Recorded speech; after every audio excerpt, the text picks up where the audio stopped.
On the command, "For inspection, clear weapon," adopt the load position. Open the flap of the holster with the left hand. Take a firm grip of the pistol grip with the right hand and draw the pistol from the holster. Point the muzzle parallel to the ground in front of and in line with the right shoulder.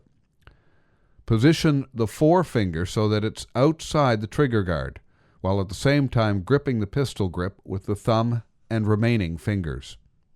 Depress the magazine catch with the thumb of the right hand. Remove the magazine and place it in the pistol compartment of the holster. Place the left hand over the rear of the slide and grip it so that the thumb is on the left side of the slide. Pull the slide fully to the rear. With the thumb of the right hand, push the rear of the slide locking lever into the notch on the slide.